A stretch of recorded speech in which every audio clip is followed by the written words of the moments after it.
And good afternoon, everybody. Juan Fernandez, along with Amy Johnson, Mike Rogers on the desk, Desmond Shaw up in SkyCal. We are following this breaking news here, a pursuit of a suspect with a deadly weapon. Let's go up to Desmond Shaw right now. Desmond, where are we here? It looks like Vineland and Irwin, huh? Desmond, can you hear us? Yes, I got you. We are right by Van Nuys, or rather Burbank Airport, Okay. Southbound on Vineland, getting into North Hollywood. Now, this is a really, really crazy pursuit with a suspect that might have been reckless DUI. We had also heard that there may be a weapon in the car, possibly a gun. This person is totally crazy. They've already crashed several times. I believe that they bumped into a police officer's vehicle, so that makes it an assault with a deadly weapon on a peace officer. And then they crashed into a couple of other vehicles as well. We heard that those people are expected to be okay. Wasn't a very serious collision. There was a couple of other close calls with law enforcement as well. It's LA County Sheriff's deputies from the Crescenta office that have been in pursuit of this as we get into rush hour traffic now during holiday season out here in North Hollywood. We could also have a lot of people walking around, blowing through red lights. Really, really crazy stuff here. An extremely dangerous one here in the San Fernando Valley. Juan, Amy, and Mike. This is so tough to watch as he goes in those center areas so close to other cars, people unsuspecting that this person is going to be barreling down the street going at such a high rate of speed. And we also talk about, you know, so often at night you can see people coming a little easier because of the headlights and all the lights and sirens that are heading your way. But when it's light like this, it's harder to see all of the commotion headed your way. So it's just so dangerous. And to have seen this driver going so much faster and just blowing through those intersections. It's so no. cool. Oh, another side swipe right there. Yep. Yeah. I mean, this is at least the third time now that this has happened. I mean, you know, just so unfortunate for those people there. I mean, they're going to be okay. It didn't look that serious, but definitely going to be shaken up and going to have, you know, an insurance thing to have to deal with during the holiday season. It's awful. So, you know, this person just insanely desperate. No regard in any way, just whatever they have to do to try to get away. So now we're coming up to Vineland and Lancashire. Extremely complicated intersection right here. Look at this. Could have gone head on with the vehicle as he goes right through this weird. It's going to be really, really dicey. Again. Oh, jeez. Wow. Could have lost control right there. Still controlling the vehicle. Oh, boy. No, it's going to wipe out. Here we go. It's going to wipe out. Yeah, you can't. The vehicle just cannot handle all the abuse that he's been having here. Fishtailing all over the place. Well, now he's got his hazard lights on. Let's see if they're finally going to surrender. So they already did a fake out once when they went to pull this person over. He stopped like he was going to give up and then ended up taking off instead and caused this whole pursuit. Sheriff's deputies right here. They have their helicopter overhead as well. Vineland south of that intersection at Camarillo. I had a feeling that was going to be really difficult for this suspect. Out with weapons drawn. Let's see if they want to cooperate this time. Yeah, they're not going to be playing around with this now, Desmond. When you add the aspect of reckless driving, DUI, the fact that he already hit several cars, including officers, this is somebody who they definitely want to get into custody right here. And what's interesting, it wasn't until that final hit that we started to see the driver lose control of his car. We have our Mike Rogers on the desk. He's also monitoring what's going on. Mike, what's happening? Yeah, you know, I was just talking to the Sheriff's Department about this to try to kind of narrow down that want. This did come out as a person reportedly to have a weapon. It's unclear when that all went down. 245 on a police officer, that's assault with a deadly weapon. Right. That is for the collision with the cars. And to top it all off, there is that reckless DUI, which is, you know, kind of what was in play here at the beginning of this. And again, these are deputies from the Crescenta Valley Station. I can tell you, and Des, I think you'll agree, this is a very unusual, it looks like airbags are deployed, but a very unusual office of the Sheriff's Department to get involved in a chase. We don't really hear chases come out of Crescenta Valley very frequently at all. And it looked like that car also had Florida plates on it, which may be giving them a little bit, there's that replay on the right side of your screen, maybe giving them also a little bit of a hard time figuring out who that true owner is, if it's stolen or anything like that. But you know, the rear axle, the rear tire is definitely disabled now, and now you've got the airbags to contend with, but the airbags are going to make it harder for deputies, if anything, because now the deputies can't really see inside of the car to get the full picture of what's going on. It doesn't help that sheriff's deputies are not in their area right now either. This is LAPD's territory. So we'll see. I'm sure LAPD will be responding to help them out. This is Vineland Avenue, just north of the 134 freeway, or the 101. It's either 134 or 101 right there. So a very, very busy intersection. Intersection that Des was talking about, that complicated one, which is where kind of Camarillo, Vineland, Lancashire, it is a hot mess of an intersection on a good day, let alone when you're trying to push a pursuit through there. So we'll see. And I think Des is trying to come around, maybe get a look at the driver. But with those airbags being deployed, those curtain-style airbags, that's going to make it harder for deputies to see in as well. So it was probably a combination, Mike, of not only you said maybe the rear axle being damaged in one of those hits, plus all the airbags going off. He immediately lost visibility, harder to drive the car, and while officers can't see in, he can't see out, really. He can't see out. He can see in front of them. Obviously, deputies are not going to want to put themselves in front of the car. That creates a crossfire situation, especially if this is a person who may or may not have a gun. There was certainly the suspicion that the person might have a gun, even if it was just kind of a motion thing. So we'll see. And I think, Des, if you can hear me, it looked like there were Florida plates on the back of this, right? It looked like out-of-state license plates. I believe so, yeah. I did see that when we were on the rear of the vehicle. It definitely didn't look like it was from California. I wonder if this is just a rental car. Glance car. at that, trying to get the, yeah, well, possibly. This is a Ford Taurus too. This is kind of prime rental car, design or model of vehicle, I should say. One of the late model Tauruses. So he's sitting motionless in the vehicle. I mean, all those airbags deployed. I mean, it didn't look like it was. I mean, it was obviously serious for the people involved, but it didn't. I didn't think that it was so serious that it was going to deploy all of the airbags. So I'm sure very, very shaken up in there, possibly injured. Not sure, but really started losing control of that vehicle once they got sideswiped by that vehicle going through the intersection with the red light there. So. Okay, well, we see a little bit of movement there, so they're definitely conscious. I saw the hand moving around the steering wheel there, but, I mean, let's see if this is going to turn into a standoff, because so far this suspect has zero interest in surrendering.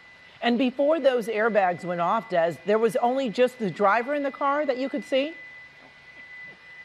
I believe there is just the one person in the car. I haven't seen any other movement from the passenger seat. It looks like that's empty. So unless there was someone in the back seats, which now are obscured by those side airbags as well, we believe that it's just the one suspect in the vehicle. And Desmond, just to give our viewers a better shot there, I know you're kind of opening up the shot a little bit. This is Vineland, just north of the 134. Is that what we're looking at? Yeah, Vineland and Hortons, that's, basically between Camarillo and the 134 freeway, right before the interchange with the 134 and the 101. Oh, yeah, Vineland and Hortons, very busy. One of the main thoroughfares here in North Hollywood right now that's completely blocked as we get into afternoon rush hour. And, let's see. Some of these we have seen, a lot of times if they don't give up very quickly, they like to drag this out, as long as possible. So if this suspect doesn't want to give up shortly, this could turn into a long playing affair with Bearcats, armored vehicles, and the Special Enforcement Bureau. We'll see. Hopefully not, but right now the suspect just kind of sitting here in a stupor, refusing to surrender. And we've been talking about 3 minor collisions on the road. With that last one we just showed our viewers there, you could see that car just hit right at that back tire there and really just disabled the vehicle. So it was a combination of things, right, Mike? Yeah, and I was just going to mention too that they did roll LAFD city fires on the way for that traffic collision. So they've got it dispatched right to this location. I assume they'll go back and check on that person further up in the intersection first, obviously, while law enforcement tries to deal with this situation. But and I believe that there was another crash when he was up in the Sunland Tahunga area as well that it looks like LAFD may have responded to also. So, thank goodness none of these crashes have been very serious. I mean, of course, they're serious to the people involved, but, nothing where anybody's trapped inside of a car or things like that. But you can see the way that car hit the rear end of the suspect vehicle was just enough to keep it from really being able to be controlled and to keep moving. And now we're just kind of stuck here. Yeah, and then he hit the center divider there, too. He hits the back left tire there, and that's finally when he started to roll to this stop here. So he's very close to, if he's heading northbound, Mike, as we were talking about, he's getting closer to that kind of like 5-point intersection that we were talking about, Lancashire, Vineland, Camarillo, exactly. So that's a very busy area of North Hollywood right there, so you might want to avoid this while officers try to figure this out. I'm sure all areas around this car, not only in front but in back of the car, is going to be cleared out. until they get this suspect in custody. Reckless DUI, we know for sure. The deadly weapon would be the car. It's not that he has a gun. Well, no. So it's two-pronged there. So they are saying assault with a deadly weapon on a police officer, and that was because of the use of the car the first time he stopped, which was just north of the Crescenta Valley area. Okay. But then in addition to that, they also have suspicion that he may be armed with a gun. That was some of the original radio traffic was a 417, which is a person with a gun. I was trying to clarify with sheriffs what played into that, if somebody actually saw it, if he made a threat, if he made a motion. Just because that is initially the kind of suspected crime here doesn't necessarily mean he has one or that anyone has seen one. He could have said, I have a gun. He could have made act like he a does, of course, motion. have Right. one, right? Right. Yeah. Exactly. So that factor in it is really going to make them not want to get too kind of aggressive with how they're trying to pull this guy out, especially because they can't see in for a good chunk of the car. They're close, though. Yeah, Look they how are. close they are Yeah. to the back of the car there with guns drawn. Go ahead. Sorry, I was going to ask Mike, did it sound as though they knew who the suspect was that they were dealing with at all? No, we didn't get that indication. It didn't sound like that initially. And again, those are Florida license, or at least out of state. I'm pretty sure there are Florida license plates on it, which would, make a lot of things difficult for them, especially if this does end up being like a rental car situation. Then, they can figure out who the rental car company is, but then they're going to have to call the rental car company, figure out who rented it, leased it, whatever. So that process takes some time. It's not as simple as running the plate and getting the registered owner. So those kinds of things are what they're dealing with, and we'll see if it ends up being a rental car or if it's just somebody with out-of-state plates. Well, thank God nobody was seriously injured, right? I mean, several accidents and side swipes, but those intersections are busy. Even today coming into work, I noticed that the traffic is a little heavier. There are a lot more people maybe already on holiday break. Yeah. Yep. So it's a good thing that no one was injured here. But again, a standoff right now with a suspect who may or may not have a gun, who already hit an officer with his car, an officer's car, right, Mike? Right, yeah, that was the deputy's vehicle. He originally stopped, and I'll go back and try to find the exact address of where that original traffic stop was. But, so if people don't know, the Crescenta Valley area covers, Altadena, that's all kind of out of the same office, a little bit north, La Crescenta, Montrose, like just north of Montrose. That's all covered by the LASD's Crescenta Valley station. So from there, he kind of took Foothill Boulevard, went north into the Tahunga, Sunland Tahunga, and then I believe he stopped near the 210 freeway. That's where they tried to make a felony traffic stop. And he did stop for a period of time, and then he continued on and then came down into onto Vineland, and here we are now. And Des, I was going to ask, this is a sheriff's operation, but we're in LAPD's area. Do you see LAPD anywhere? Are they helping out with traffic control or anything? I mean, I see those 3 deputy vehicles right there. Yeah, well, why not a little bit and look if they're helping out? I definitely heard some communications going on between sheriffs and LAPD earlier when this pursuit was still active. I'm not seeing any LAPD units, though, at the moment. So right now it's sheriffs that appear to be handling this entire operation here. You can see a unit back here that's turning traffic around to go back north on Vineland. So that's going to be, very frustrating for these folks, just trying to get through and get their holiday errands done and whatnot. You got a little bit of a crowd coming out as well. Obviously, North Hollywood, a pretty dense community here, lots of apartment buildings and stuff. So this is starting to catch people's attention. So now sheriffs, in addition to this kind of standoff situation, they need to also worry about innocent people getting too close. We know how people love to come out with their cameras, put stuff up on social media. And so there's going to be an added kind of concern for sheriffs to keep an eye on folks over here that don't want them getting too close to all this, or someone just out here walking their dog, just trying to enjoy the end of a Monday. And now a standoff happening in their neighborhood here with all lanes of southbound Vineland. Haven't seen really any movement from the suspect here. Just a couple of movements of the hands earlier when we were zoomed in, but it looks like they're just sitting back in their seat. And I mean, there's no other moves to make now at this point if the airbags are deployed and the vehicle disabled and they have poor visibility. So it just seems to be one of those kind of drag out situations where, like I said, if this continues, they're going to end up calling the Special Enforcement Bureau, and it's going to be a whole big thing, bringing out the Bearcats. And, a lot of times, though, if it does come down to that, they get the armored vehicles down here, and then once they pin them in with that, then they're like, all right, I get it. Now but that could still take, especially with sheriffs, this can just be a very long and drawn-out thing. I mean, nothing against them, but I mean, we've seen sheriff standoffs like this go on for hours and hours. I mean, they may not even call the Special Enforcement Bureau for another half hour or 45 minutes if this continues. They're giving the suspect every possible opportunity to comply. Lots of calls on the loudspeaker, but you know, if they don't want to comply, they don't want to comply, and they'll have to escalate the situation. So we'll see if that ends up being the case here. That was my question to Mike and Desmond, too. Are they giving him orders or commands at this point? Yeah, and I think you can even see the deputy on the driver's side of the car on the right side of the screen. His mouth is moving a lot. So he may be the one, well, yeah, it's kind of hard to tell. But one of them for sure is giving commands. They may be yelling it. They may be doing it over the PA system within their car, telling him to come out, telling him to obviously put his hands out. The added challenge of getting the airbag out of the way so that he can get out. Des, really quick, I wanted to ask too, is there anybody with the victim in the Camarillo, Vineland, Lancashire intersection, or is that open? Let's go up here and just take a quick look while there seems to be a little bit of a lull in all this. Well, there's an ambulance here that is coming. And now, now it looks like we do have LAPD. Now we do have LAPD up here. I think they just arrived moments ago to completely seal off the intersection so that no one else gets involved in all of this. So I saw the ambulance going over here. They're probably pulled off. It looks like a little farther on Camarillo, probably eastbound on Camarillo, where they pulled over. And, you know, definitely going to be shaken up. Fortunately, I mean, it was a pretty low-speed collision, and it looked like pretty modern cars involved. So I'm hopeful that everyone's going to be okay as far as that whole situation. But you saw the ambulance, hopefully just precautionary up there on Camarillo. So, but now that we have LAPD on the scene, at least kind of sealing off the intersection there, that'll help with the sheriffs just getting less innocent people involved in this whole standoff situation.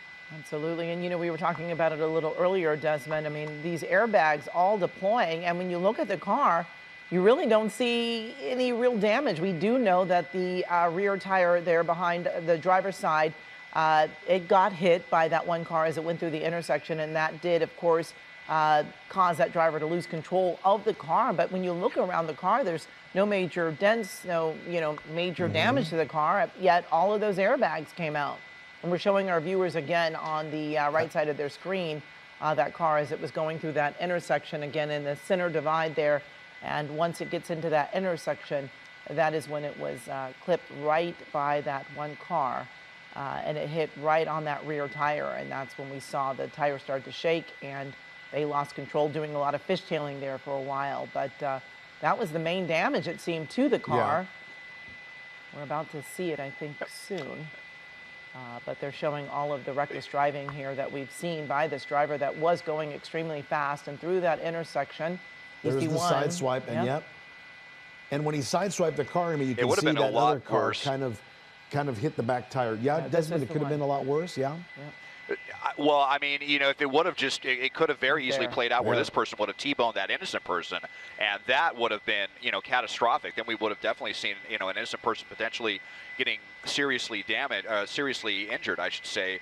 Yeah, this vehicle, it's interesting, even after trading paint a couple of times, even on this side, not really seeing too much in the way of damage, probably bent the rear axle or something and caused this vehicle to become immobilized. And you know, sometimes certain impacts, for as far as, you know, airbag deployment, it doesn't take much. I mean, I know someone, it was really unfortunate for them, where their vehicle was basically totaled because they hit a pothole that was so large, their steering wheel airbag deployed. And, you know, pretty much any time an airbag's deployed, pretty much it totals the vehicle for the, I mean, like 90% of the time. So probably the case here as well. Just obviously so many safety technologies that we have here, and certain airbags are basically designed to deploy at different speeds in different situations. And it seemed like I said, it didn't seem like the person coming through the intersection hit this vehicle that fast, and yet all the airbags deployed. So, you know, maybe a little peace of mind if you're going to be driving a Ford Taurus, knowing that the airbags will deploy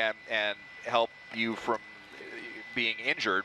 But, you know, if then it's also likely to total the vehicle. So just kind of a little aside as we're sitting here watching this suspect just kind of twiddle their thumbs inside and refusing to back up. Now you see sheriffs with a ballistic shield out here. I wonder if that means they're going to try to approach the vehicle. Perhaps, yeah. And you see some signal motioning from officers over here as well, or deputies. So I don't know, maybe we're going to see a little bit of movement here, and they're not going to let this turn into a standoff. Well, we'll just have to see what happens here in the next couple minutes. So I just really want to quickly point out, this is a sheriff's incident. We're not really near any sheriff's jurisdictions except Universal. So Universal Studios, which is just down the street, is patrolled and has a substation of sheriff's deputies there. So I'm wondering if they're getting anybody from over there. Your next nearest one would probably be West Hollywood, that they would be able to come from over in that direction. So we'll see where these guys are getting some of their backup from, if it's Crescenta Valley, or if they're having some of those Universal deputies drive on over and help them out here. But it looks like they are adding a couple more units at least to their squadron here. And you've got on the left LAPD blocking traffic over there as well. Would LAPD might come in to help, as you were saying? Like, this is North Hollywood Division, I believe, of the LAPD, right, who covers this area. Would they come and help if needed? They could. Generally, agencies like this, the large agencies like this, don't like to share tactical control.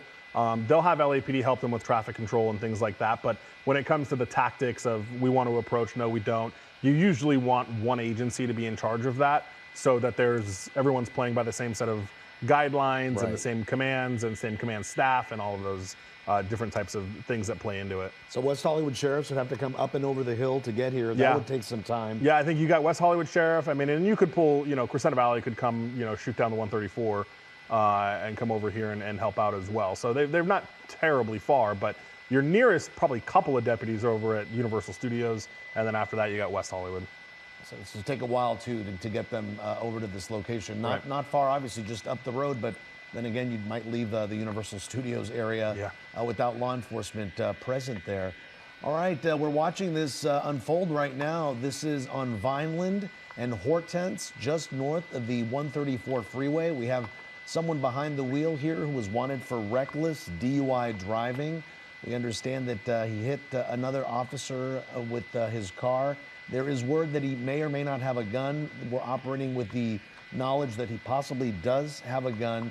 And we saw many times during this pursuit, the driver sideswipe several cars before finally getting to this location here, where the car basically lost the ability to drive once one of the other cars that hit him hit the back tire. He lost control. He then hit the center divider there in the area before finally slowing down and coming to a halt here. And from what I can see, Mike, Amy, and Des, I think it's just the side airbags that went off. Do you see whether or not the steering wheel airbag went off? It doesn't look like it. I don't think so. Right? It looks like it was just, I think it was just the side curtain airbags, not the forward airbags, either from the steering wheel or from the passenger side that came out. And again, just by the nature of the crash and the sensors regarding the airbags, that's what ended up coming out. So even though, again, it didn't really seem to be too quick of too fast of a crash in the way of speeds with the vehicles involved. So, but very, very close to being a serious collision there, just as they were going through that red light. And if he would have been, probably 1 second later or 1 second early, 1 second later, I think he would have T-boned this vehicle instead of getting hit in the rear passenger side there. And lucky to even maintain control of the vehicle. And at least they stopped when, it seemed like the vehicle just didn't have the capability to really drive anymore, and that they weren't trying to push it even harder down, past the 101 through other busy intersections at Riverside, at Moore Park, or down to Ventura Boulevard or something like that, where you're going to have people out there walking around. So, as unfortunate it is for the people that are going to have insurance nightmares to deal with during the holiday season, at least don't believe anyone is seriously injured in this. And the danger to the public is hopefully over, as long as they don't try to take off again here. Just a very annoying thing for anyone trying to go southbound on Vineland right now, and certainly aggravating for the sheriffs, who would just really like to get this wrapped up and get this person in handcuffs and get back to the Crescenta Valley. Yeah, and Des, it doesn't seem like there's a lot of movement from that driver. We saw their hands moving around on the steering wheel a little earlier, but it seems like they're sitting in that car very calmly and not moving much at all.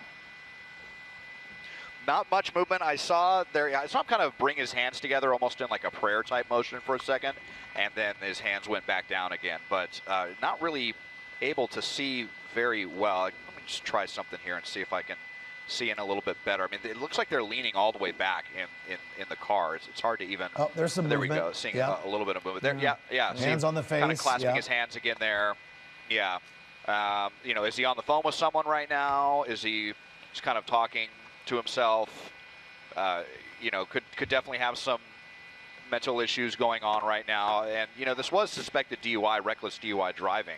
So is that a factor as well? Are they under the influence of something that is kind of causing them to act the way that they are and just kind of refuse to acknowledge the reality of what's going on? Just sit in the back of the seat as though nothing is happening, but there is quite a bit happening. Indeed it Sheriff's is, deputies Desmond. would love to get this over with. And our Mike Rogers on the desk getting some more information for us, Mike. Yeah, and actually, guys, I wanted to show you, I've got something I want to show you on the ground. This is from the Citizen app. As you can imagine, all of the people that are there have their phones out. This is a live picture coming in from the Citizen app, and you can kind of tell the back driver's tire almost looks like it's flat. It may be a little hard to tell on that shot, but when I look close at my monitor here, it looks like it's flat, which is not surprising considering the way, considering the way he, you know, that was the side where he bounced off of the center divider there. So that was after the crash, and then he bounced off the center divider. So that back tire looks like it might be flat. So that's why I wanted to show you those pictures, because even if the car, I mean, it looks like he's got tons of issues with that car. He's got the axle issue, now the tire is flat. So lots of different things that they're trying to contend with here. I am a little surprised, and it may be because of the fact that he allegedly, potentially might have a weapon. Sheriff's deputies are usually pretty quick to toss down some spikes on the front of the tires if they're in a standoff like this, so the guy can't keep going. But maybe because of the possibility of a weapon and the possibility, probability that the rear axle just won't continue anymore, maybe they're just not worried about it. Mike, so that picture we're seeing on the right-hand side, that's from the Citizen app? That's from the Citizen app, Amazing. correct? Yeah.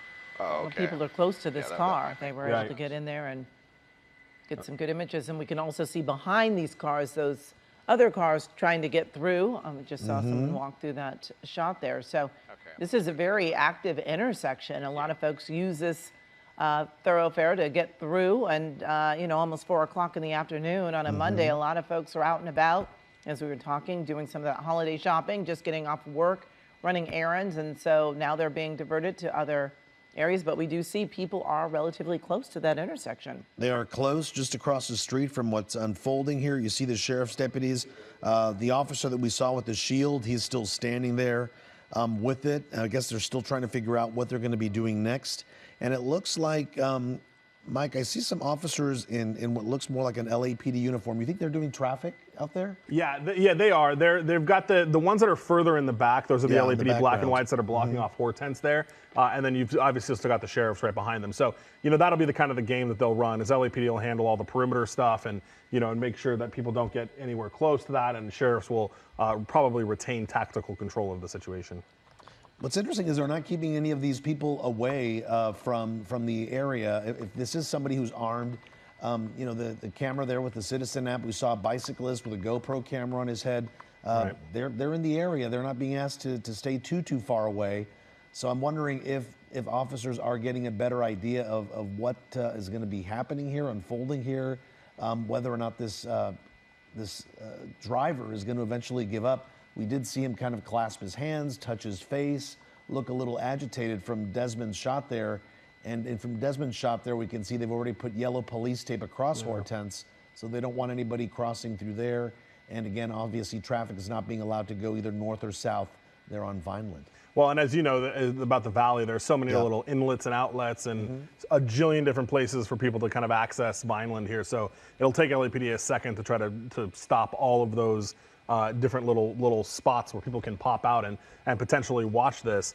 Excuse me, and especially on Vineland, just a really terrible place for, you know, this kind of to come to an end here because it's such a heavily traveled area, especially right off the 134. And Vineland has exits on both the 134 and also the 101, depending on the 170, how you're moving through the valley. So this is definitely going to affect some afternoon traffic.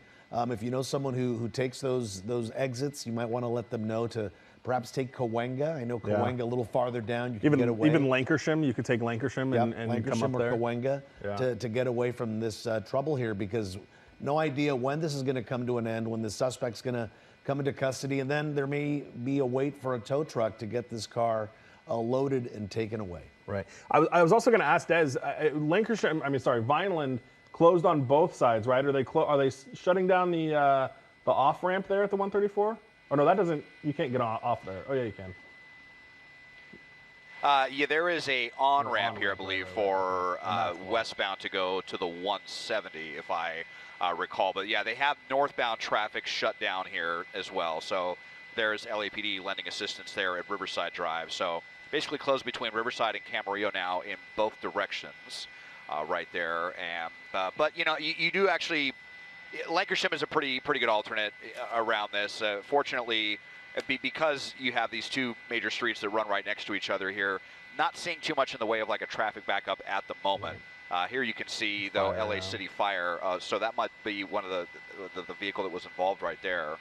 We don't want to stay off of the shot for too long though down here in case the suspect decides to come to their senses and surrender. But you know, a lot of he's definitely saying something in there. He's either talking to himself or talking to someone on the phone right now, and you know, maybe letting loved ones know that he's not going to be home for the holidays, especially if this just continues. So wearing a jacket there, you see his hands moving again, but yeah, very awkward situation here for everyone involved because they don't really have a visual of the suspect themselves. I wonder if this will be one of those situations where they get one of their drones to come in and fly and look through the windshield. We see that many times as well. I don't think that usually happens until the Special Enforcement Bureau gets here, though.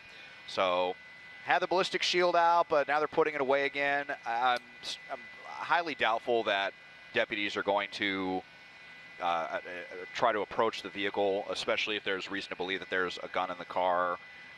You know, I was thinking maybe we would see some pepper balls shot through the rear window or something like that, but haven't seen any indication of that. I think almost everyone that's back here has had lethal and not less lethal. That although I believe that one with the yellow, that may actually be less lethal there. So yeah, lots of plans being made. I've got to imagine that the Special Enforcement Bureau will be called soon, and you know, this could turn into a whole big thing for quite some time. Absolutely, and this pursuit starting about an hour ago. We've been talking about this pursuit that did start in the Crescenta Valley area, and that driver refusing to stop, driving very aggressively, at times well over the speed limit, going through intersections, running lights and stop signs, and colliding with a few vehicles. And that last collision that was through that intersection, the car went right through and hit the car right there in that rear tire there on the driver's side, and that basically disabled the vehicle. We saw it fishtail, collide into the median there, and then stop right where it is right now. You can see all of those airbags. The side airbags have deployed, but you don't see a lot of damage in the car. But we're showing you now on the right side of your screen some of the action that was happening there as it went right through and then boom, right there. And you start to see it fishtail and still keeping up with that speed, but could not gain control of the vehicle. It gets right there, right there.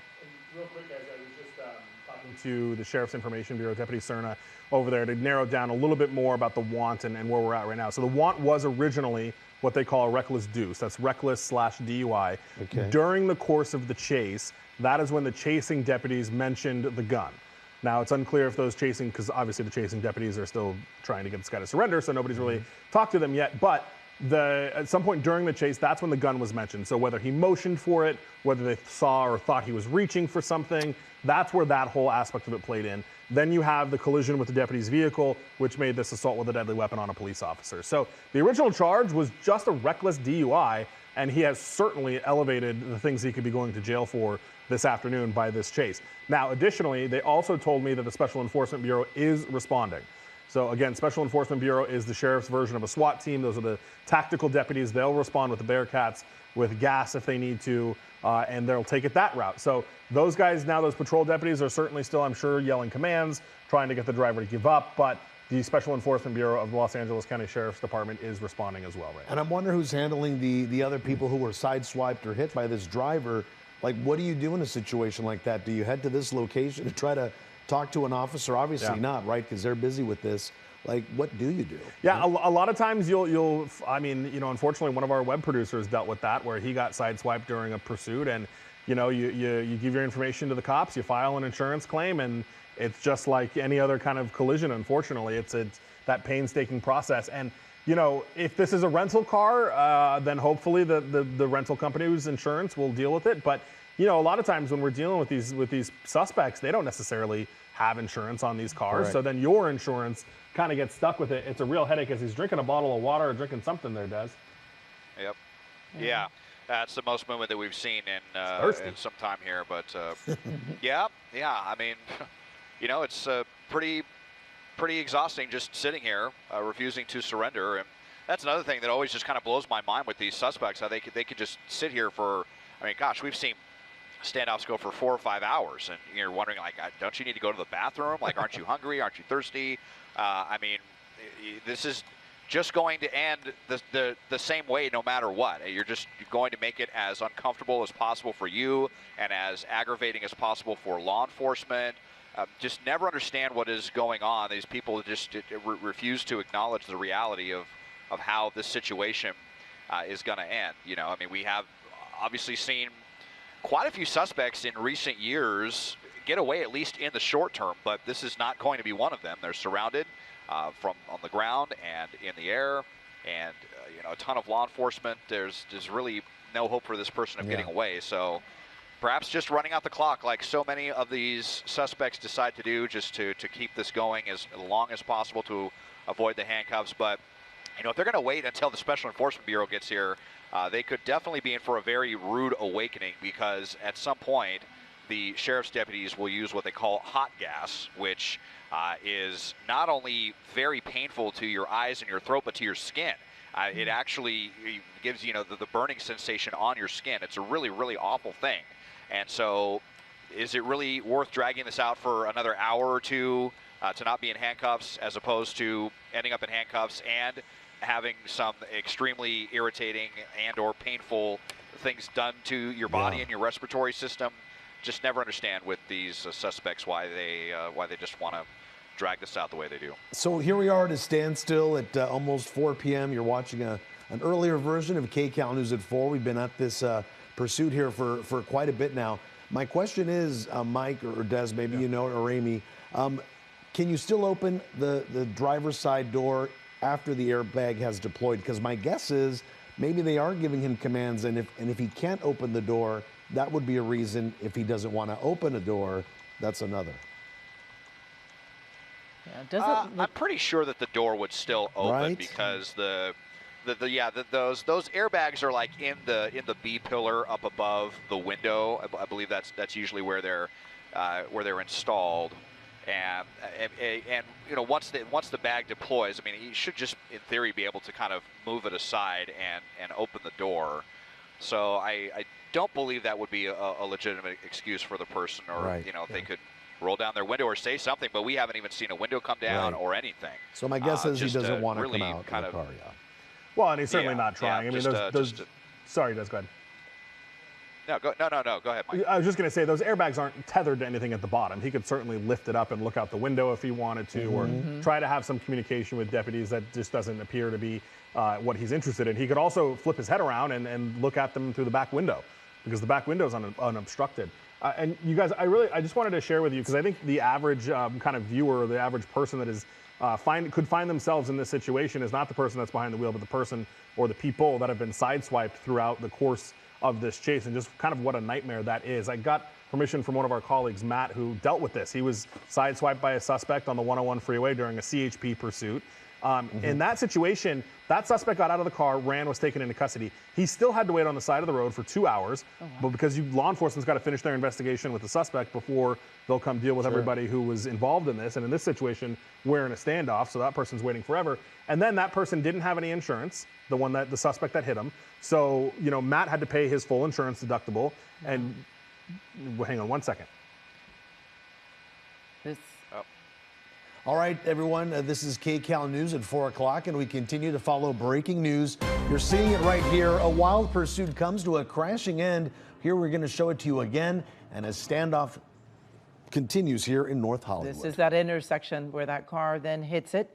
Assignment editor Mike Rogers is at the desk with more on the dramatic turn of events and what we know about that suspect. Mike? Yeah, so I'm going to ask you while I talk, we can go back to those live pictures from SkyCal here. But yeah, this all started with the Crescenta Valley Sheriff Station. This was a DUI suspect, DUI/reckless driving suspect that they were trying to take into custody. They then took off. They stopped along Foothill Boulevard near the 210, we believe. That is when they were stopped by the sheriff's deputies. At some point during that situation, the suspect hit one of the patrol cars. It's unclear if he backed into it or how all that went down. It was obviously some minor stuff here, but enough for them to now call this assault with a deadly weapon on a police officer. As we see on the left side of your screen, that person kind of moving around there. They had a bottle of water. It's kind of hard to tell now. A large jug thing of water, yeah. Yeah, it looked like it had something yellow in it. I don't know what that is, but he's been in this situation forever now. He's sideswiped several cars. He actually got kind of rear T-boned by another car as he went through the intersection of Vineland and Magnolia and Camarillo, which is a very difficult section to kind of navigate alone, let alone when you're running from law enforcement. That kind of disabled the car. We noticed the driver's rear tire is flat. There was probably some issues with the axle because even when he was continuing to drive, the rear end was fishtailing kind of significantly. So now you guys, we are in a situation here where we are awaiting this Sheriff's Special Enforcement Bureau, that is their version of a SWAT team, to kind of come in here and take this over and figure out tactically how they're going to want to continue to handle it. But right now, both north and southbound Vineland, north and south of the 134 freeway there are closed while sheriff's deputies try to negotiate with this person. And they also have Hortense Street right there that has quite a bit of apartment buildings on it that funnels into Lancashire, also shut down right now because this car basically came to a stop right there where Vineland and Hortense kind of intersect right there. And again, very lucky, no one was hurt here seriously. Obviously, we do know of that officer whose car was hit, but no one hurt despite all the different side swipes. And I know this area here also has two pretty well-used bike lanes. So it's a good thing that there were no bicyclists or pedestrians crossing the street here. We're showing you that shot once again on the right-hand side. A lot of close calls. This driver going at high rates of speed. A driver wanted for reckless DUI. And as soon as it passes the 134 freeway here on Vineland heading north, you're going to see a very busy intersection there. And that is where this car gets hit by another car. And basically that car hits the back driver's side wheel, and that is when the car loses control. We're believing that it's possibly the back axle was hit, which made it much more difficult to control. And then once that happened, the car hit the center divider there before coming to a rest. But you can see as we keep showing you this, there's one of those side swipes right there. A very dangerous driver now at a standoff with police, and I believe this is where we're going to see this hit. No, not yet. One more intersection, right? Right, here we go, here we go. There it is. And that was enough to get this driver to lose control of the car. He starts to fishtail a little bit, losing control, hitting the center divider, and then finally slowing down and coming to a stop. And as far as we know, he's been a little fidgety, touching his face, kind of putting his hands in clenching his fists a little bit, drinking water, we believe, and deputies moving in. And what we saw there with that side swiping, and that was enough to deploy these airbags. You can see all of the side airbags have been deployed, which limits, you know, what officers and really any of us can actually see inside the car, only through the front windshield. And that is where we have seen some of that movement from that driver. We've seen him drink from a water bottle and move around slightly, but it looks as though for the most part he's leaning back in the seat there and really just refusing to come out of the car. As officers you see there standing there, they are armed and waiting. They do know that this driver very well may have a gun. That is what was seen after the initial pursuit that began. Those initial officers who were trying to pull him over for reckless DUI said that there was a weapon involved. It appeared that he showed a gun or motioned that he had a gun, and now they are being very cautious before they approach that car. We are waiting for some of that equipment to come in to help them get a closer look inside the car, and hopefully it will prompt this driver to just give up. But they may be taking their time, making phone calls, talking to family members, friends, before they know they're going to be spending some time in jail. Now we're just trying to figure it out. We do know, we believe that he's under the influence of alcohol or something else. So he's not in the right frame of mind. And something interesting that Mike mentioned earlier, this is an area that's patrolled and covered by the LAPD. These are LA County Sheriff's deputies that have come obviously a great distance following this pursuit. The closest other two possible departments or divisions that could handle this is West Hollywood Sheriff's Department. And then, Mike, you were telling us, too, that Universal Studios. They have a little substation there. Have a little substation there. They contract with the Sheriff's Department to cover that area there. As Universal City's its own city, per se, with its own fire department as well. Right now, it's just a wait-and-see game, right? Yeah, and I want to ask, the deputy, the right patrol car by the driver's side, the deputy on the right, he's got a less lethal weapon in his hand, and I can't tell. It looks like it's not a beanbag gun. I wonder, is that pepper balls, does that look like to you? It's got the yellow. I think, yeah, quite possibly. And it's a lot of motioning. Okay, see, like, I think they might be talking now. Or, yeah, maybe, just telling him, open the door. Let's just get this over. Okay, so is the window down? I can't quite tell. I think that might just be a reflection there, but he was moving the airbag thinking around maybe there was, yeah, so okay, this is a good sign. Anyway, I mean, hopefully, but he's got to be extremely careful with his. If he does come out right now, he's got to be extremely careful with his motions. Not do anything quick. Yeah. Don't try to run away, or let's not give any reason for for the sheriffs to have to do anything rash here. So if they do come out, hopefully just going to cooperate. But let's see if that is indeed the case, because. If we're waiting for Special Enforcement Bureau to be here, I mean, it's rare to see them respond within, maybe less than an hour. I mean, just once they get the call, they got to get everything put in the Bearcat, make sure that, they have an inventory of the gas and all of their equipment and ballistic shields and helmets and all those things before they, even make their way out here. So that's why I was saying it can oftentimes be a very long and drawn-out process. And, if they just got called 15 or 20 minutes ago, and if they're coming from Monterey Park, where they keep a lot of those Bearcats, then, we're in rush hour traffic right now, and they're going to be subjected to a lot of that same traffic just to get here. So even though the call has been made, that doesn't mean that they're going to be here anytime soon. And well, let's just kind of double back in and see. I mean, are seeing some movement here from the suspect, but certainly more than maybe they are having trouble moving the airbag out of the way. It did seem like we were seeing a little bit more movement of that driver there for a moment there, Des. But again, it appears that he's leaned back, and we're not seeing as much of him now. Yeah, I can't quite tell. I think they're getting another light maybe put on the suspect right here. Yeah, they got their front light on him here.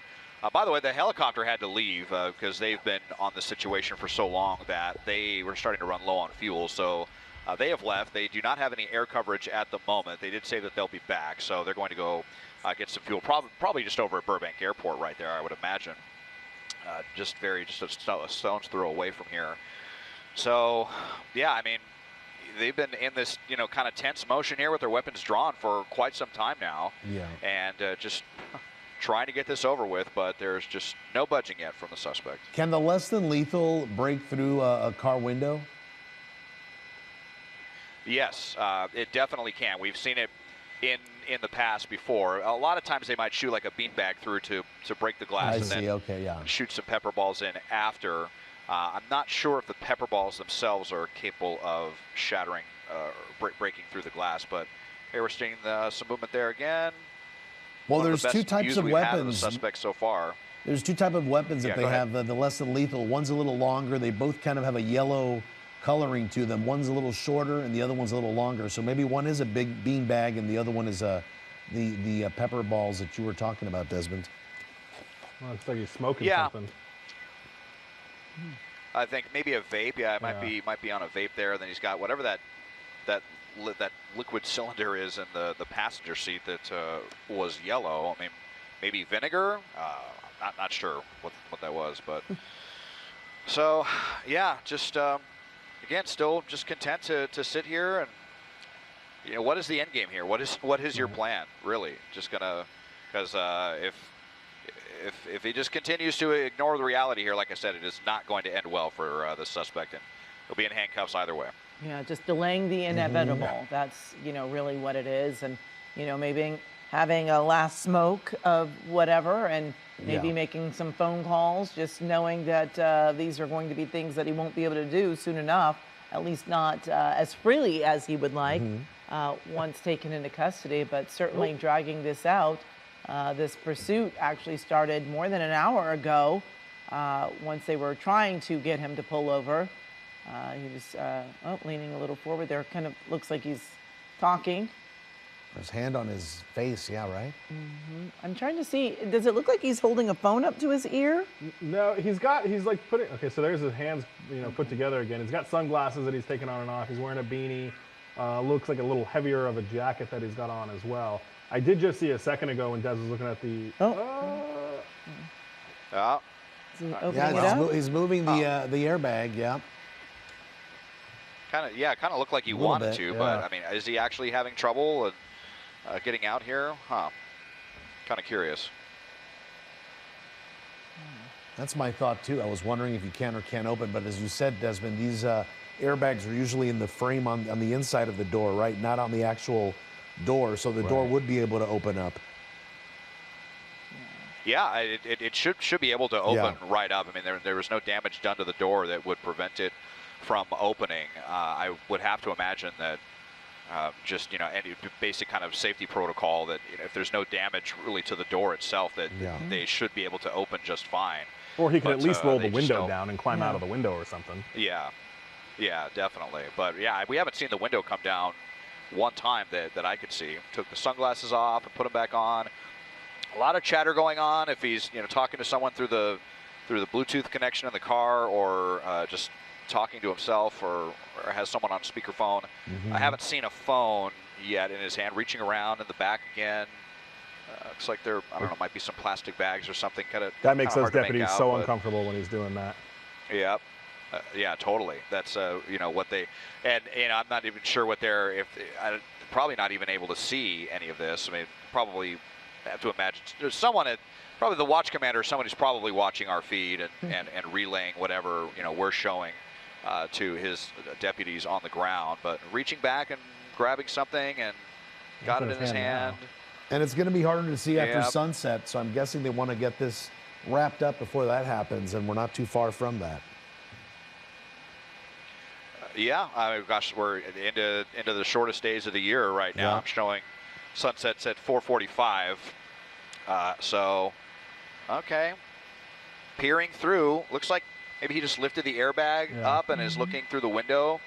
So this might be the best view that deputies have had of the suspect. Very brief one there.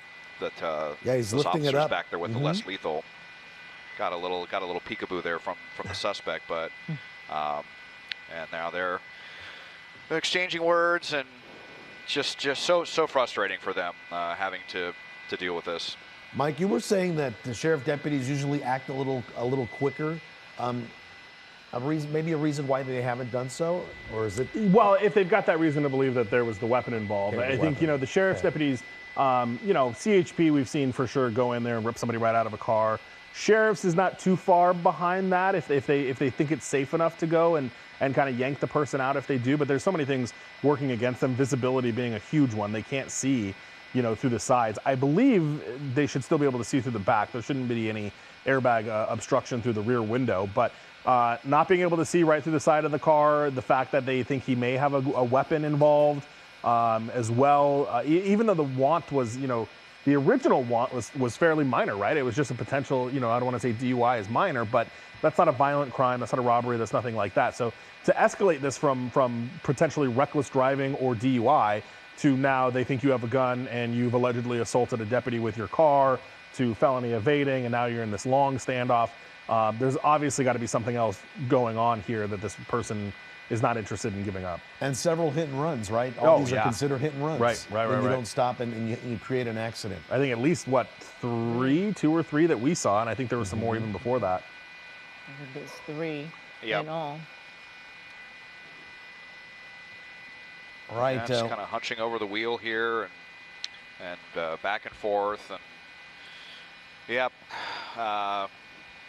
Boy, sure wish we had audio inside the car, wondering what the suspect could possibly be saying, and clasping their hands again. And I mean, we just, so many of these situations we've dealt with standoffs, these people just have some, serious mental health issues going on, or drugs involved as well.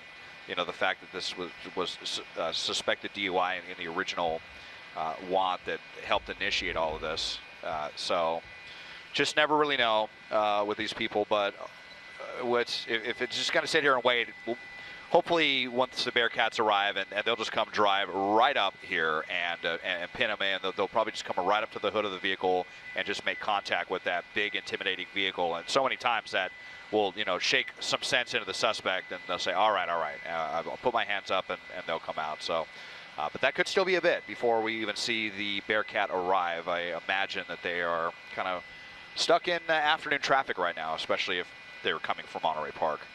Yeah, you've got that one unmarked cruiser, that Tahoe there to the left, Des. I wonder, is there any more further back? Are they kind of gathering anywhere? Let's just zoom out a little and see what we see here. So this is over on Hortense Street here. No, there's quite a few residents, that's for sure, right there up against the police tape. So that's good that they've moved everyone back that far. I'm not really, yeah, that vehicle must have just arrived a couple of moments ago, but here's a little wider picture there. Vineland, Riverside, the 134 freeway. Then up here at the crazy intersection, Lancashire, Vineland, and Camarillo. But no, haven't really seen them massing anywhere else. What was this guy? Some guy walking down the middle of the street, it looks like here. But back to the scene and the standoff, which continues, and got some people, maybe some independent journalists, stringers down there. But yeah, boy, just a marathon standoff in the making, it looks like. All right, Desmond, we're going to continue monitoring the situation there from SkyCal. We're going to keep you overhead. Mike Rogers on the desk as well. We're going to move on here with more news here on KCAL News at 4 o'clock. Back to North Hollywood, where the suspect in this police standoff had just opened his car door, and now Mike and Amy, it looks like he shut it back again. Shut it right away. Desmond Shaw live in SkyCal with more. Des, we all thought he was coming out. Yeah, I know. He had rolled down the window and exchanged some words, then rolled the window back up and for the second time, and then opened the door, just kind of taunting officers, I think, at this point. I've just kind of seen these situations way too many times where these suspects kind of act like they're going to surrender, and then, no, just kidding, I'm going back in the car pretending none of this is happening. And so that's what is happening now. I thought, maybe that could have been an opportunity for sheriffs if they wanted to deploy less lethal, but decided not to. Also wanted to let you know that we have some people from the mental evaluation team here from LA County Sheriff's deputies from the MET team that they are known as. They were back here just behind the line of fire, so maybe they're going to try to open up the lines of communication with the suspect, but it continues here on southbound Vineland with the suspect that does not want to come out. Amy and Juan, back to you. All right, we'll stay on top of this. Oh, okay, here he is. We're going to show you the video here. Hand comes out, window is down, Desmond, as you say. He is showing his hands. He's tapping the side of the car there. Obviously, Mike, I'm guessing it's to show his hand is free and clear, no weapon in his hand. Doors open again. Oh, doors opening again. Oh, and closing again. Really, it's kind of like a game of cat and mouse, right? Yes, yes. We were trying to show you in that other video how the door had opened a little earlier, and now it opened again and closed right back. So certainly this is ongoing. It started around 3 o'clock with a pursuit, and the car was involved in several side swipings, and the last intersection that they went through, the car came through, hit the back tire, disabling the car, and now we're watching again. Doors opening. Nope. And closing it again. I'm wondering if he hasn't, now he's rolling up the window. Yeah. For a second, I thought he was trying to get out of the car without taking off a seatbelt or something like that, though he had to close the door but I mean, just so much going on here that it's just hard to tell what's going to happen. It seems like he's going to comply. He's going to be okay. Well, and as Des pointed out, deputies are only going to play that game for so long. Next time he opens that door, there's a very good chance they'll start popping some pepper balls in there. But at least they're getting communication with him. I mean, for the good chunk of this, right, when the standoff first started, it didn't look like they were able to talk to him at all. He wasn't talking to them at all. At least we're getting some sort of interaction between. He's kind of giving a look to see what's happening. You can see more movement too in the car. Does he have his hand up towards his face? It looks like it, yeah. To see as it's getting darker now, is it's getting hard to darker. make out exactly what's going on inside that car. We're showing you again on the right side of your screen a little earlier when the door was open and we were watching, thinking he was coming out. He's talking to those deputies out there, but yeah, Mike, you described him, the heavier coat, the beanie. Yeah. Earlier you were mentioning what he was wearing, so you did get a good view of him. And it looks like he was talking to officers for what looks like a good 30, 40 seconds before he gets back in the car and shuts the door. Well, and hopefully they'll be able to gain something out of that, maybe figure out what his information, his issue is, why he doesn't want to give up. You know, if they haven't identified him already, who he is. You know, any line of communication is good. Obviously, they want him to come out, but at least they're able to, you know, at least he's responding to them a little bit right now. And they really are close to the car. Yeah. So it looks like that officer's definitely poised and ready with his weapon raised. And we did see a little earlier that less than lethal Right there on the right, yeah. rifle, right there, over to the side. So they are ready, and they could fire in perhaps some little pepper balls or a bean bag, something to try to help this come to an end. But this has been going on for quite some time. And really, as Juan was saying, a kind of a game of cat and mouse as he opens up the door and then closes it again with really no real indication that he's going to give up at this point. Right, and if he waits for SCB, their toys are going to be a lot bigger than just that, you know, pepper ball gun. They've got what's called a bang pole that they can actually infuse with gas. They'll break the back window with it and just let it sit there, and it will continuously pump gas into that car. Oh, door's open again. All right, door's opening. Let's see what happens. Oh, he's out. Getting closer. Okay, let's hope he complies. And no, he's going back in. Nope. Huh. We're making progress. Yeah, it's just crazy how common this is. I mean, I've seen this at least a dozen or so times. I just had a feeling when he opened the door that he was just going to get right back in, and now he's done that 3 or 4 times. Now even coming out, standing on his feet, and getting back in. So, yeah, boy, just almost certainly in a very bad mental state here at the moment. But you know, like you were saying, Mike, I mean, sheriffs do not like all of this movement, and they've already put up with a lot of sudden movements, you know, from a vantage point they can't see because of that airbag, getting in, standing up, looking right at him, getting back, sitting back down. And every time the suspect does that, I mean, they're really kind of jeopardizing their safety, because if they make the wrong move, you know, I mean, if he's lucky, it will be a less lethal that would hit him. And but so it's just very, very risky of this suspect to be doing any of this. And he's also wearing that heavy coat too, right? So there's concern with that. Is he hiding a weapon in there?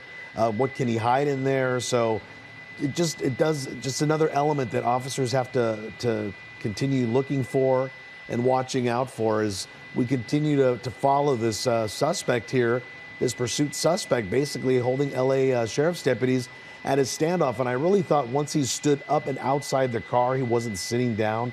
I really thought he was going to start complying. And it seems like that one sheriff's unit right there did inch its way a little closer, maybe to get a better angle, a better vantage point.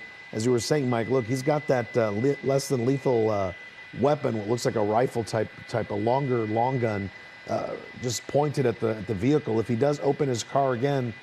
Those doors opening again. Okay, here we go. Let's see what's going to happen. Okay, let's see some hands up, though. We need to see some hands up. Okay, he's got a water bottle in his hand. Maybe getting tired of it here, and then look, even turning his back. They're going to let him get back in. Getting back inside. Oh, jeez. Yeah, it just a total defiance here.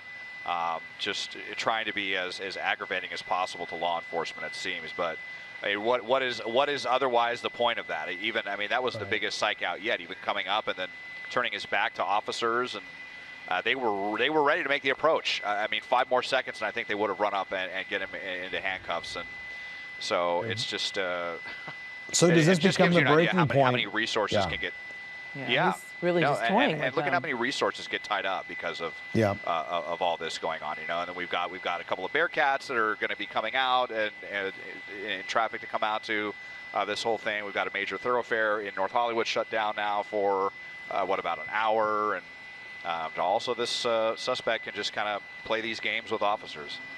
And very patient of deputies, to be honest, to not hit him with pepper balls, to not tase him, to not even run up there and grab him. I was a little surprised that didn't take that opportunity to do that. They may be just really trying to negotiate with these guys. Maybe he's told them something that obviously we're not privy to, that is making them want to take this a little bit more, I want to call it gentle, but a little less intense than we've seen in the past, especially with the Los Angeles County Sheriff's deputies. But they are definitely trying to let this guy, come out on his own. It's interesting. It almost seemed like he's trying to test the waters, right? And see how far he can get out of the car, see how much he can kind of get away with, before they'll come in and get him. And I think Des was right. I think just a few more seconds, and they probably would have kind of come in. And there he is on the right side of the screen with the door opening again. That's a video from just a few moments ago. And he gets out. He's still got that water bottle in his right hand, and walks almost in front of the door before he's like, oh, okay, and then sits back down in the car. Really being defiant. He's not raising up his hands as if he's giving up. He's just, like you said, testing the waters, trying to see how far. Right. What can I get away with? Yeah. And what does he want out of it? Because like we keep saying, he is going to be brought into custody. Here we go. Doors opening once again.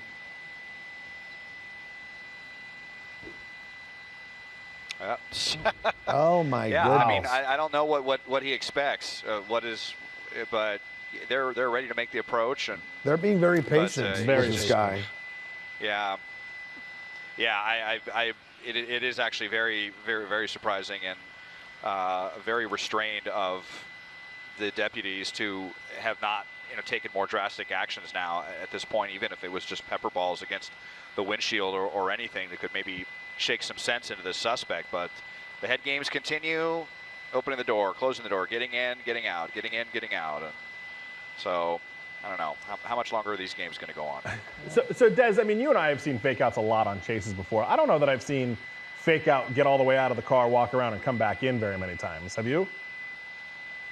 No, I don't think so. I mean, a lot of times maybe the door opening and then they kind of even come out and like have one foot on the ground or something, but then they get back inside, windows down and talking, plenty of that. But to just get completely out of the car and start to move around like that, no, I'm not sure that I have seen that before. And this has really been kind of a fake out from the beginning, because we had heard that when Mike first dispatched me to this pursuit, that it sounded like they were going to comply and pull over from the very beginning. And then they took off again. So it's just been, all kinds of head games since the very beginning of this back in the La Crescenta area that led us down here to North Hollywood, and it just continues. So what is the suspect going to do next? And, more importantly, too, when is the Special Enforcement Bureau going to get here? Because it's been a while now since they've been called, and hopefully we'll see them arrive shortly if the suspect is just going to continue playing games like this. And do they keep those special units rolling despite what's going on here? Oh, in and out, just in case, until they give the code forward, until this guy is actually in handcuffs, they'll keep them coming. And Des, I just want to, if you can pull out just a little bit, I'm just curious if any of them are starting to show up behind that kind of line of patrol cars. We'll usually see them kind of start to stage down the street a bit, but you're right, Des, I don't see them yet. That long drive from Monterey Park, I guess. But Vineland, there you see, closed in both directions from Riverside to the Camarillo, Vineland, Lancashire area. There's the 134 freeway as Des pans around. See if we see him coming off the freeway at all a little bit. But it'll just take him some time. These patrol deputies being very, patient. Out of the vehicle again. Back out. Oh, they got him. There we go. Oh, boy. There we back go. in when I did. Finally ended this. So they finally took the opportunity to get him on the ground right there. That last fake out, they were done with that. He turned his back and walked a few more feet, and they made the calculated decision to come and get this over with. So finally coming to an end, slamming the suspect to the ground, going to come and clear the vehicle, and we should see 4 fingers for a finally code 4 all clear situation here. Don't believe there's anyone else in the vehicle. We'll be very curious to see if they pull any guns or anything like that out, but finally over here in North Hollywood. Yeah, this has been long in coming, and sheriff deputies must have felt pretty confident enough to rush him that they knew that they didn't see any weapons on him. Yeah, it's certainly wondering how long and what they could really do, but they gave him just enough of room there to walk out when they were able to actually get to him. Yeah, and you can see there, they're checking his pockets. They're doing what they can to make sure that there are no weapons on him. They're cuffing him there, spreading his legs. And we're going to be showing you that takedown in just a second here as we plan to rewind the tape, as they say. But officers, here we go. Boom. Taking him down that final time that he stepped outside of the car. We know he'd been taunting officers for quite a bit, and it looks like they're going to be giving the code 4 as now 2 sheriff deputies are escorting this guy to the back of a patrol car and taking him away. Obviously not wearing the beanie there anymore, but someone who is driving very dangerously, but what we believe was reckless DUI.